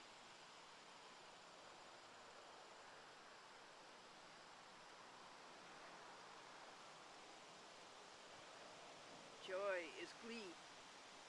Joy is gladness. Isn't it a great? Hey! How you doing, Glendora? Fine, how are you? Hi, puppy dog. Hi, puppy dog. Here's Joy. Here's Joy, little puppy dog. Come here, up here, and say hello to all the peoples. Oh, yeah. Oh, yeah, come up and say hello to all the peoples. Yeah. How was work today? Not long enough. What's that mean? I wish I had more hours. I wish I was working later. What, for the money or? Yeah. Oh, for the money, yeah. And they're going to cut you back, lay you off in November? Yeah. But then how long will that be? Then you go back when? Then I'll go back in March or April. Oh, yeah. But you're happy about that because you can fix up your house. Yeah, exactly. Yeah. So you're looking forward to that. Yeah, absolutely. Yeah. Oh, well, that's good. Yeah, just stressed out over money. Oh, money is short? Yeah. Well, we go on vacation next week. Yeah, go to Disneyland. Yeah, and that's really putting a hurt on me. You know. But Well, kids, have you got it all together? yeah, it's all paid. It's paid for, but because I haven't been at this job a year yet, Yeah. I'm not getting paid for the time off next week. Oh, yeah, that So when I hurts. come back, I'm not gonna have any paycheck. Oh, So that's yes. gonna put me behind, and you know. Hey, well, turn it around. Count all your blessings. Yeah, that's it. Count all the ones that you got. You got it paid for. You're going to have a good time. Forget about the other Yeah. when you come back. And I'm pretty sure that God will provide. I hope so. I'm sure you will. Did you see that I brought in your... Yes, I did. Thank you very much. Yeah, that's Thank you. easy enough to do, and you don't want them sitting out on the sidewalk all No, day. thank you. I appreciate that. Yeah, it's fun rolling down the hill. Yeah. What are you going to do now? Take a walk? Yeah, just taking her out for a little walk. You going to go down the trolley? No, I'll probably just go up here and Yeah. let her go. Where's your other dog? I got rid of him. Oh, no. Yeah. What'd you do? I brought him back to the people I got him from. They were happy. Their kids were happy. As soon as they seen him, they were all excited. Oh, that's good. As long as So you yeah, didn't- I would have never brought him to the shelter or anything like that. Oh, right. I'm sorry, I miss him. Can you get him back for me? Yeah, you want him? Yeah. Yeah, I like him. He's a nice dog. Yeah, he was a good dog. Yeah. When do you leave now for Disneyland? Sunday morning. Sunday morning, then we. You're going to drive to Albany Yeah, we're driving to the airport in Albany. and leave your car there? Well, no, her mother's gonna drive us to the airport, Oh, that's nice. and we're gonna leave our cars here. Oh, you are? We're gonna put them in the garage and lock it Oh, up. I'm happy for you. Yeah, it should be fun. I hope. Yeah. It's just the trip itself costs about $3,000 $3,000. for 5 days. 5 days in Disneyland. It is a ripoff. That that also includes airfare, the hotel, and Disney. Still a lot Still, of that's a money. lot of money. Yeah. And then that's not even including the money that we're gonna spend down there. And with that $3,000, that doesn't include any meals at all. Oh, So by the time it's all said and done, we're looking at around $5 grand for a week. why 5 grand from 3? You're not going to spend $2,000 on meals. Well, between meals and souvenirs, I'm sure the kids are gonna want to play games, and they're gonna want to do this, and they're gonna want to do that. I guess you better pack a lunch, peanut butter sandwiches. Oh, absolutely. We're actually what we were thinking about doing is renting a car while we get down there, and maybe driving to like a McDonald's or something, because we were looking up the prices for a hamburger and some potato chips. It's like $11. So I mean, for 4 of us to eat lunch, it's going to be $50-$60 just for one meal. Don't let them rip you off. I mean, like when we go to like the Great Escape or Six Flags or something of that nature, we pack a lunch and we don't spend a dime. We don't, because we bought our season passes, so we get in for free. We don't even bring money with us when we go. So we pretty much, not to put it in a bad way, but we got the kids trained on not to beg for, games and toys and cookies and candies and all that stuff. So. Yeah, you got it. That's good. You got it planned out. But we've also been telling them when we do go to the Great Escape, we tell them when they ask, can we play that game, we tell them, do you want to go to Disney World or do you want to play this game? Because if you want to play this game, we're not going to have the money for Disney World. And we've been telling that all summer, and now they're going to be like, okay, well, we're at Disney World now, can we play the games? So I don't know. I mean, I got about $500, $600 to go down there with spending money. Well, bless your heart. Hey, listen, just enjoy it and remember it, and just live in the minute. That's all you can Live do. in the moment. Don't think about the past. Don't think about the future. That's all you can do, Glendora. You I've live come to right learn in the that. minute and just enjoy it to the fullest, because it's something that you remember all your life. Yeah, and me personally, I've never been on an airplane before. Oh, that's right. So, I mean, I am looking forward to it. That's right. What are you going to do with the pooch here? Her mother's going to take her Oh, where's her mother live? right down the road here in West Sand Lake. Where in West Sand West Lake? Sand Lake. Best Road, right off of 150 up here. Is that where West Sand Lake is, off of 150? Yeah. What do? You go down 17 and then... Yeah, you go all the way down to the end where it splits, and you take a right, and it brings you right into West Sand Lake. Oh, is there a Hannaford's down there? Yep, Hannaford's, yep. Is a Hannaford's to the right? Yes. And when you go down 7 and come out onto 150, which way is the senior center, the left or the right? I'm not sure if it's senior. I think it's to the left. I think it's to the left. Yeah, I believe it's to the left. It's by the Ride-in Park. Yes. Yeah, right. Or if you can go all the way down here, go straight down 20, Yeah, that's right. it'll bring you about by the Hess, and then you take that right at that light. That's the same way this will take you. This is just the back way. Thanks, yeah. All right. All right, honey. I'll get to let you get back. Enjoy your walk, little pug. What's her name? Leela. Enjoy your walk, Leela. Vicky has a pug, across Yeah, the street. across the way there. I miss that other dog. Yeah, me too. And then there It's a coming brown dog with no tail. Does that belong to somebody else? Not me, I don't know. Around here you haven't seen it. No, Oh, I've never okay. seen him. Hi, We also have 2 cats. Oh, you have 2 cats. Who's going to take care of them? Chris and Char. Chris and Char over here in the yellow house. Charlene will take care of the Charlene will cat. take care of Oh, that's nice. Yeah. Did you find anybody to rent your apartment? No. No. And our one cat got pregnant. Now we had 7 kittens up there. Where? Up in my house.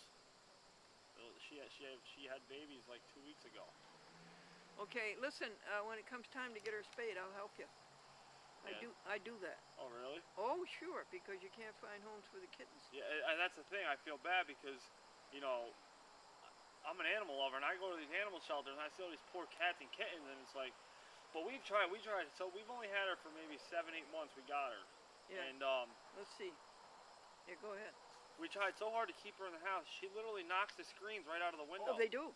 Oh, you She'll can't. jump at the window and push the screen out. Absolutely. So we got to figure out a way to keep her in the house. No, I'll tell you when. She had the kittens apparently in August, huh? Yes. So when she's 5 months. No, when the kittens are weaned. 7 or 8 weeks. Yeah, that's what Sabrina says. And we'll go, I'll give you the certificate or the whatever. And we'll have her done. Yeah, I would like to get her fixed. Yeah. But, you know, it's not fair to all these other kittens and animals out there. No, it isn't. It's not. I don't like interfere, but I don't like all the suffering. Yeah, I agree. I'm right there with you. So so let's count that out. Was it the 2nd week in August? Sabrina said that the kittens should be ready to go the week before Halloween. The kittens will be ready to go. Then the week before Halloween, we get the appointment. Do you know how much it costs? It varies, but I'll take care of it. You help me a little bit, and I'll take care of it. It's the only thing to do. I couldn't take that from you. What? Glendora. I couldn't take that from you. Oh, yes, you can, because I do that. That's one of my charities. I'm glad to do it. I'm glad to save more kittens coming into the world to be abused. We got enough for the poor animals. Yeah. And that's my thing. So you let me know a week before Halloween. We'll do that. Okay. All right, Leela, let's go for a walk. Okay, Leela, have a good walk. Come on, girl. Come on, girl. Have a good day, Glendora. You too. They said, Thank you, Eric. Severe thunderstorms coming in. I just heard on the television. What's that? I just heard on the television severe thunderstorms coming. So Yeah. I love thunderstorms. Take care. Have a good one. You too now. You too. Now, you folks know about the Glendora Happy Book. It's been pretty widely discussed. In fact, Pastor Slater said at camp, at church camp, they all sat around the fire, the bonfire at camp, and they read the Glendora Happy Book. The teenagers, the youth camp, instead of reading the Bible. Well, the Glendora Happy Book is very basic, but it's got a truth in there that can't be beat. And this is it.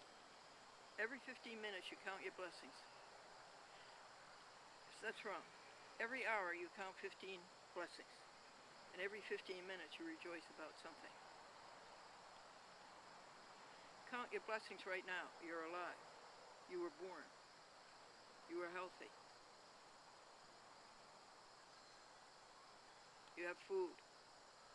You have clothing. You have a home, shelter. You have freedom and independence. And no catastrophes. You didn't break a leg today. Nobody robbed you today. Your house wasn't flooded. Your house didn't burn down. No catastrophes. And finances. Like Eric. Think of the finances he has instead of the finances he doesn't have. Education. Your career. Your spouse. Your family. These magnificent trees that God gave you. This beautiful grass. This great star.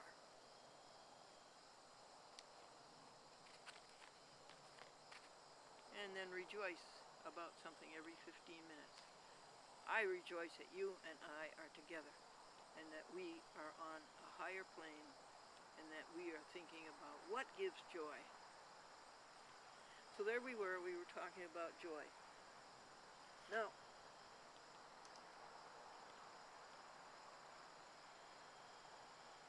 a third thing you could meditate about is compassion. Compassion just comes naturally to me. I do not have to work on it. My father was compassionate. My mother was compassionate. And I'm just full with compassion. Again, it comes down to your heart. So enlarge what you contemplate, you long for the happiness of every living being. You know, folks, a couple weeks ago, I was chastising myself for all the sins I'd done in the past and all the mistakes I'd made and all of the inconsiderate things I had done. And I was pretty upset with myself, and then the voice came through just as clearly as possible. Forget the past. Admit the sins. Repent for them. Say they made you feel awful that you did them. You were wrong to do them. You take the rap. Forget that. Forget the past. Stay away from it. Stay right here now in the future. And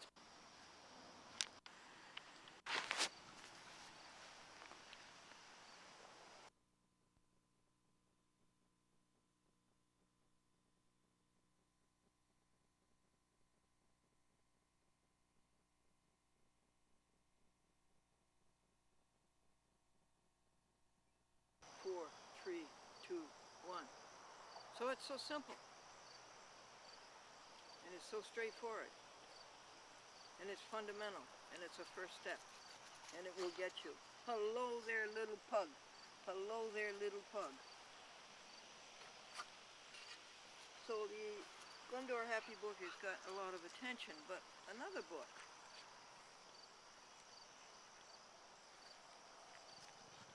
that was written, and I know that I was not smart enough to write these wonderful statements, these wonderful meditations. I know that I wasn't smart enough. I believe that thought is an electromagnetic radiation with the highest frequency and the shortest wavelength in the electromagnetic spectrum, and that these great thoughts came, and all that I was the amanuensis. An amanuensis is somebody who writes it down, and that's all I did. I wrote it down. And here it is. It's called Be Perfect. Do you know where it comes from? Be perfect. If I give you 30 seconds, can you think of it, where it comes from?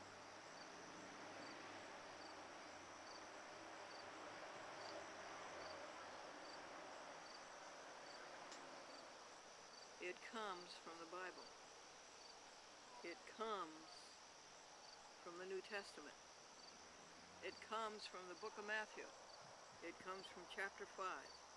It's the very last sentence in chapter 5. Sermon on the Mountain. Jesus said, "Be ye therefore perfect, even as your Father in heaven is perfect." Now people say dumb things like, nobody's perfect. Nobody's perfect. They believe that. Without thinking, they believe it. Well, it isn't so. Jesus made it very clear. Be ye therefore perfect, even as your Father in heaven is perfect.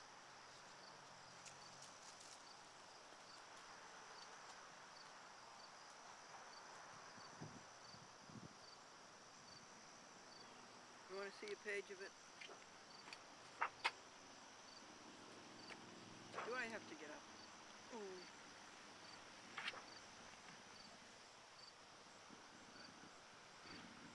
You see how it's in boxes? And that's how the thought came. They came really as quanta. They were thought waves, and they came as particles.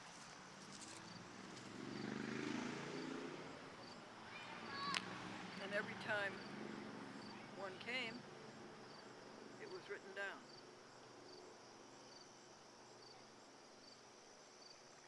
Well, this is an invigorating book. I read in it a little bit every day, and every box is a beauty. Want to know something?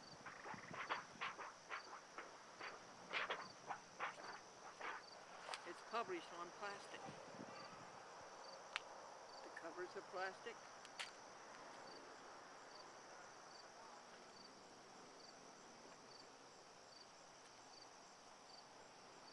And the pages are plastic, and the binding is plastic. Let us read one of these boxes, the ones I happen to be reading today. Oh, by the way, folks, it's 5:55 p.m. and 5:55 is a lineup of three same letters, and so it's a magic minute. What are we going to rejoice about? The blue sky. God did not have to make this world so beautiful. God just likes to create. God just likes to create beauty, design, functioning, reproductive cycles. God just loves to create. He loves to have us all around him. So for the blue sky, we rejoice at 5:55. The ultimate magic number clockwise is 11:11. 11:11 a.m., 11:11 p.m. Because that has 4. All right. Deliver the mind unto God. To know God, be with God all the time. A person should have God all the time, no matter what that person is doing. Hey, that's a great statement. A person should have God all the time, no matter what that person is doing.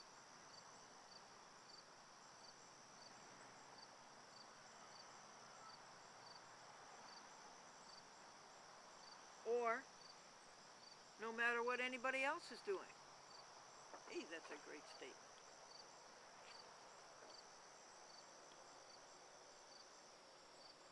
No matter what the variety, be single-minded.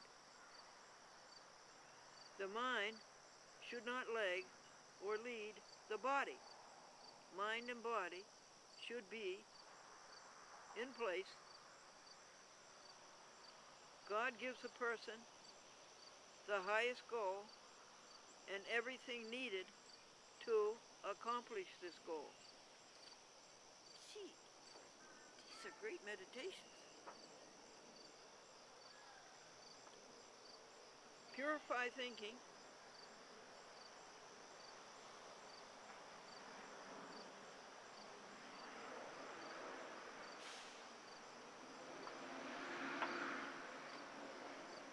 Moving and speaking. Greatness is in handling all of God with love. You might as well face it.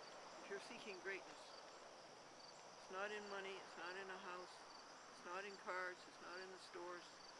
If you're seeking greatness, it's in handling all of God with love. Deep inside a person is great. Be calm inside. Be perfect emphasizes again and again the calmness, the moving with sureness, the moving with grace. the right pace. Calm down. Slow down. Take it easily.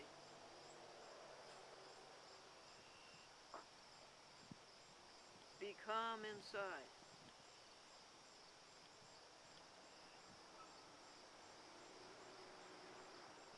Make peace with God.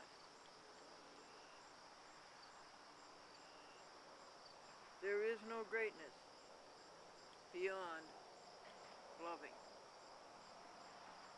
There is no greatness beyond spreading happiness. You didn't see, but that little pug dog came all the way over here, running, and sat right down there on the ground and felt the love. There's nothing greater than that.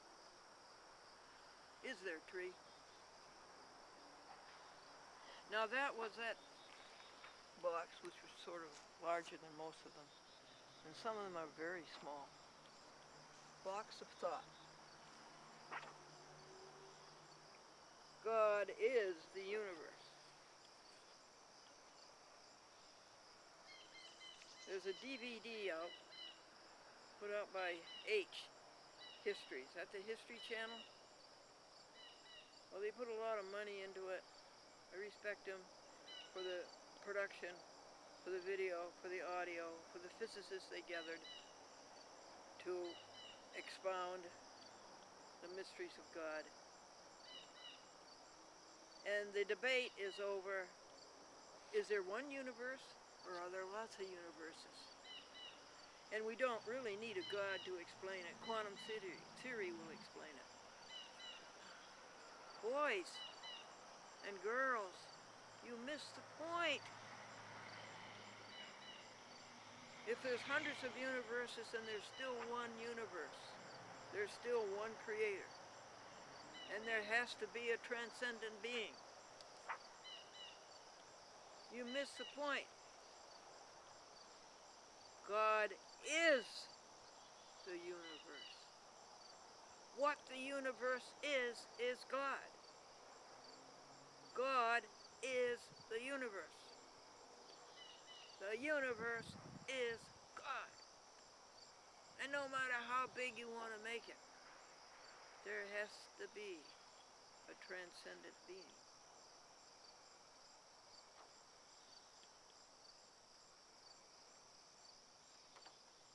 Physicists, I know you love nature, you love its creation, you love its wonder, you love its laws, you love its precision, you love its variety, you love its vastness in time, its vastness in space.